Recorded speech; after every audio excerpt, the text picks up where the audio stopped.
Prospect or something. What's going on, YouTube?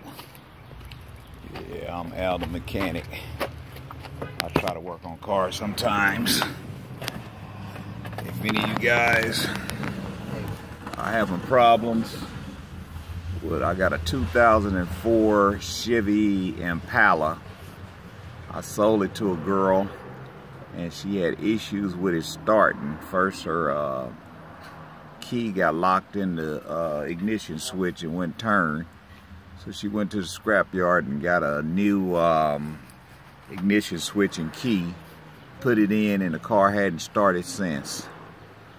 So what I did, I got online. They told me to turn the car off and on for 3 times for a total of 30 minutes, and still didn't start. Started racking my brain. I took the positive battery cable off and thought it would reset the computer. It wouldn't reset.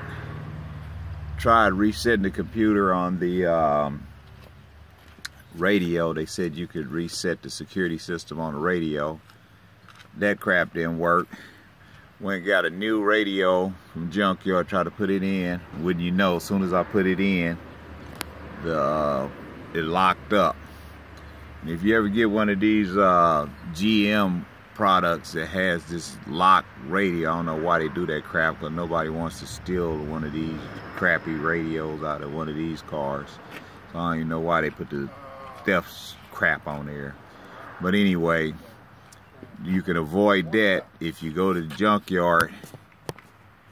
If you go to the junkyard and grab one of those radios out of the junkyard, one of the GM, Impala, Monte Carlos, Malibu, any of these cars, what you do, you grab the BCM 2, and that's located down there by your emergency brake paddle, right in that area. BCM, that's where it's located at.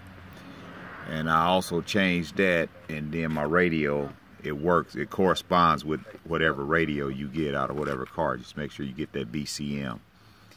So back to that security issue. I did everything I thought I could do. I unhooked the yellow wire from the ignition. I put a toggle switch in between the ignition and the yellow wire, and that did work. So I went and bought a whole 2004 Impala, and I was going to take stuff off of this Impala until I get this car working.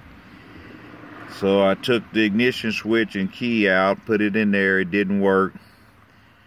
I tried everything under the sun to make the thing work. My last resort was, after working on this thing about a week, almost every day and night, racking my brain, calling, looking on the internet, doing everything. What I finally ended up doing, the ECM computer, which is this computer right here. This is the ECM, y'all. That's the ECM. You almost have to get it off the same year car that you're working on. And I put that ECM in there. Lo and behold, car started right up. So I'm one happy camper. So instead of letting my fellow mechanics go through this bull crap of going through what I went through, this hell nightmare, I decided to post this video to show y'all what you need to do to get the car started. If you ever get one that you turn the key on and it won't do nothing. And the ECM on these GMs, the 2004 Impala, is located right here. See if you can see it. Located. Let me switch my camera.